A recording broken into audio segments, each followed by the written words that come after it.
Jadi topik yang akan dibahas kali ini yaitu angka kehamilan di Jepang yang semakin turun di masa pandemi. Nah, di beberapa negara seperti di Indonesia ini kan pada masa pandemi kehamilan itu semakin meningkat, tetapi di Jepang itu malah sebaliknya semakin menurun. Menurutku mungkin karena faktor ekonomi, karena kan pada masa pandemi ini kayak ekonomi itu kayak menurun nih, jadi kayak natunda aja dulu untuk mengandung, atau mungkin ada pendapat lain.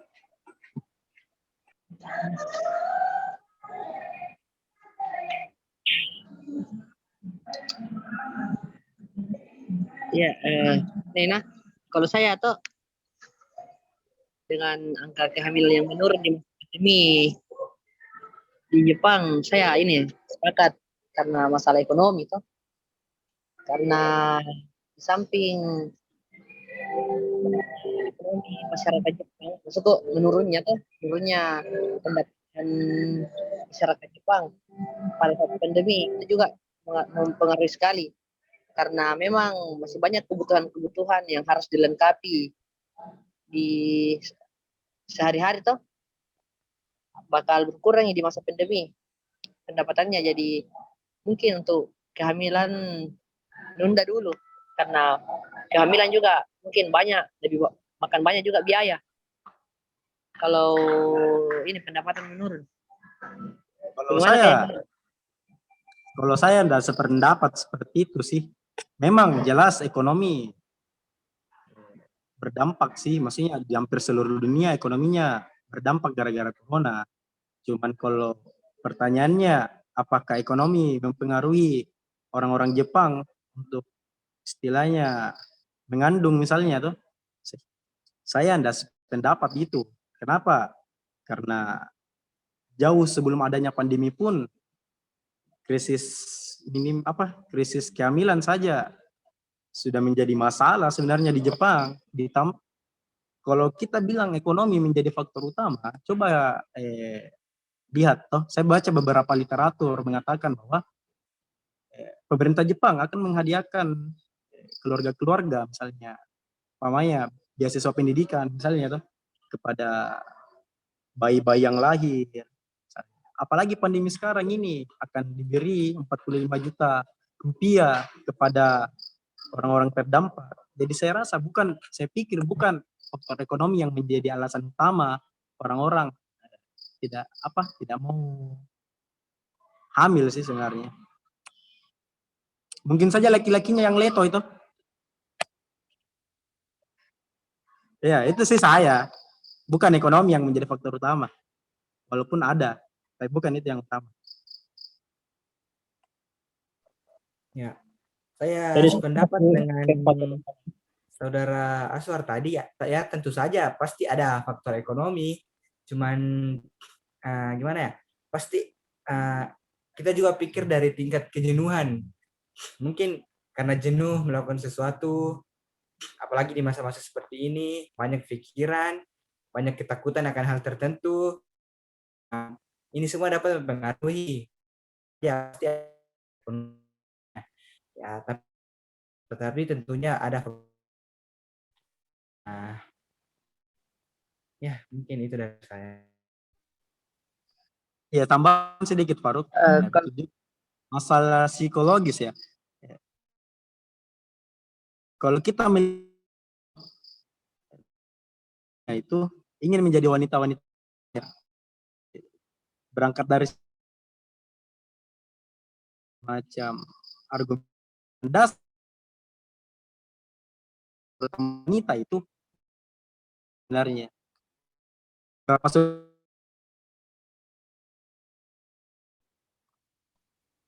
ya kalau saya sih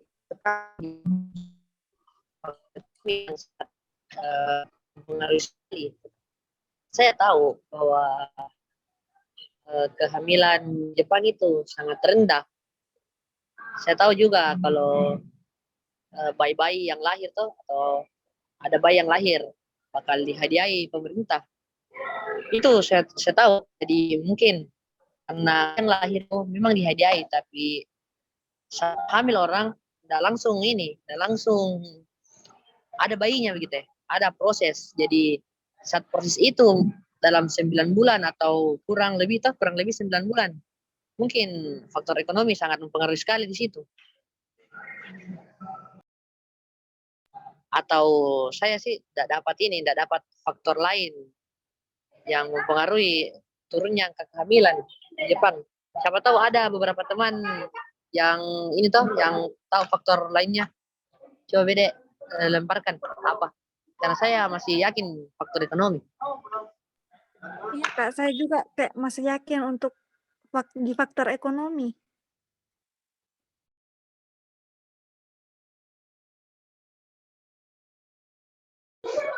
Bisa juga dari faktor cara kerjanya orang Jepang yang memang kalau kerja itu workaholic gitu.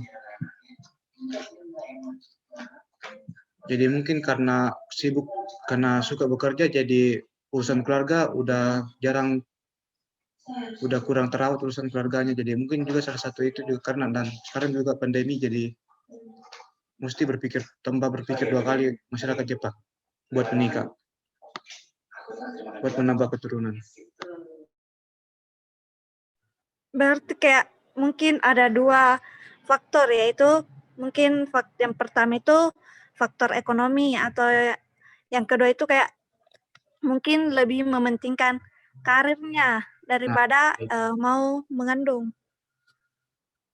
Soalnya kan biasanya orang Jepang begitu, kalau budaya itu budaya bekerja.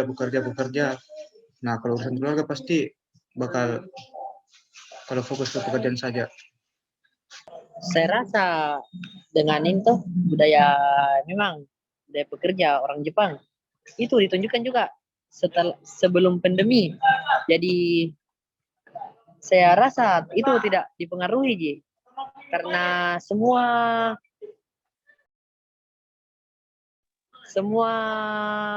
yang terjadi itu dari masa pandemi Ji, bukan sebelum pandemi.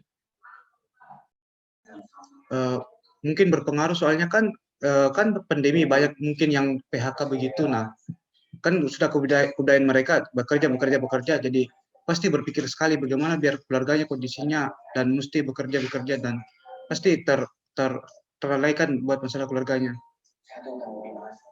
Berarti dalam konteks penjelasan itu lagi-lagi masalah ekonomi sebenarnya. Iya sih, ekonomi. Pada ujung-ujungnya kembali ke ekonomi. Saya sih akui ada faktor ekonomi yang menjadi salah satu ya, bukan menjadi landasan utama. Saya masih berpegang teguh bahwa yang menjadi landasan utama kenapa angka kelahiran itu berkurang. Pertama, faktor sosial atau psikologisnya wanita-wanita Jepang, bahwa dari survei yang saya baca, wanita Jepang itu dominan ingin menjalani karir lama tuh, enggan untuk nikah muda. Itu sebenarnya, dan juga yang kedua, dari psikologis, dia ingin mengurangi rasa stres sebenarnya setelah bekerja di depan monitor misalnya tuh beberapa bulan, dan dia ingin mengurangi tingkat stresnya dengan cara ya tidak mengandung tuh, karena bisa saja menimbulkan rasa stres baru seperti itu. Saya tidak menjadikan ekonomi menjadi landasan utama kenapa wanita Jepang kenapa angka kehamilan Jepang itu berkurang itu. Iya, kalau misalnya tadi masalah psikologis toh, atau memang lebih mementingkan pekerjaan dan lain-lain, itu juga sebenarnya itu tidak terjadi hanya di masa pandemi yang seperti saya bilang tadi. Itu terjadi juga sebelum pandemi. Masyarakat Jepang memang saya akui budaya pekerja keras, termasuk perempuan. Jadi itu saya masih tidak yakin kalau faktor sosial ini mempengaruhi turunnya angka kehamilan di Jepang.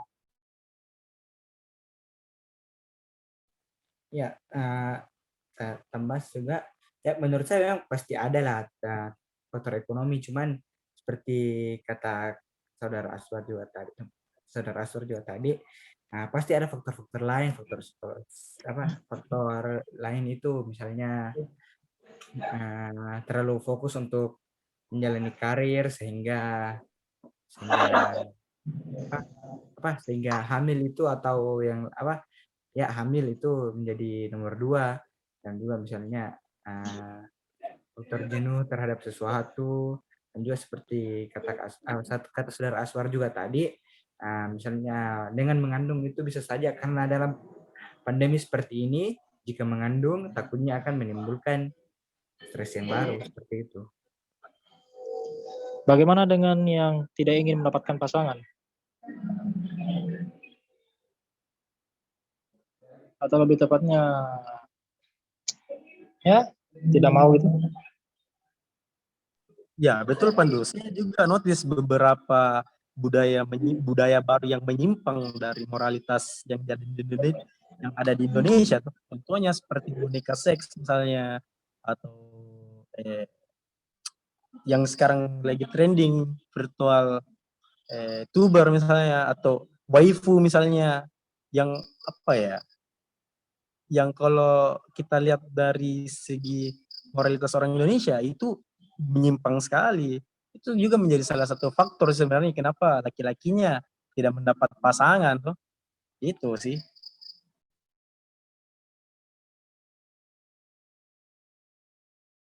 Ya,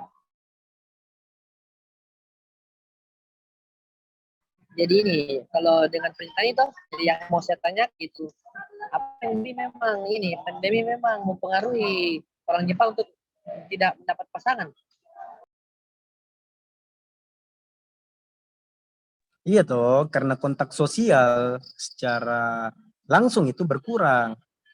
Bagaimana orang bisa menjalin hubungan yang baik toh? Maksudnya di luar ini dengan tanpa bertemu secara langsung.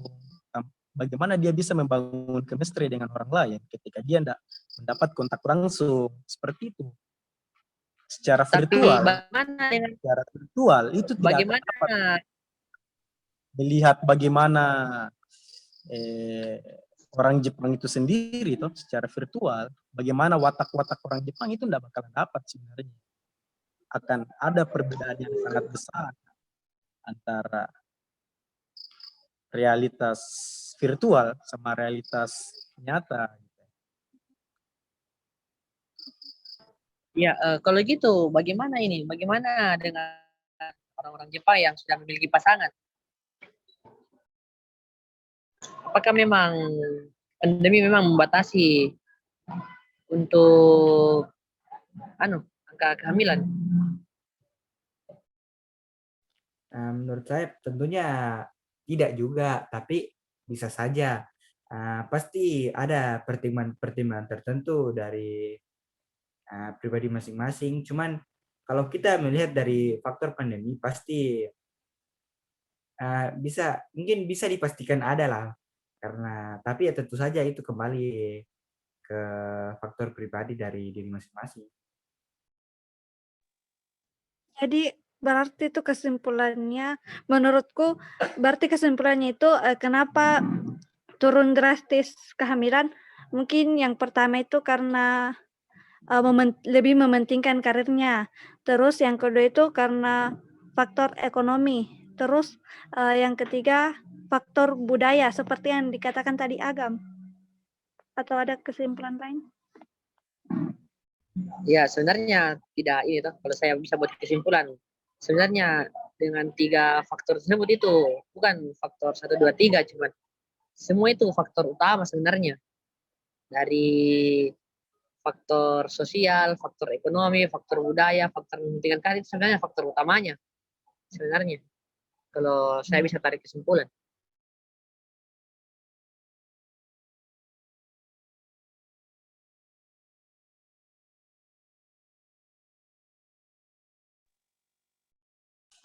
Ya, jadi yang digarisbawahi di sini banyak faktor yang mempengaruhi toh. Dari psikologis misalnya, dari sosial, yang digarisbawahi itu psikologi, sosial, budaya, ekonomi, itu mempengaruhi semua sebenarnya. Cuman yang lebih dominan, kita berbicara yang dominan di sini aja. Walaupun dikatakan itu menjadi faktor utama, yang menjadi yang dominan di sini sebenarnya masalah budaya dan sosial psikologis sebenarnya. Itu ekonomi tidak berperan besar dalam hal ini.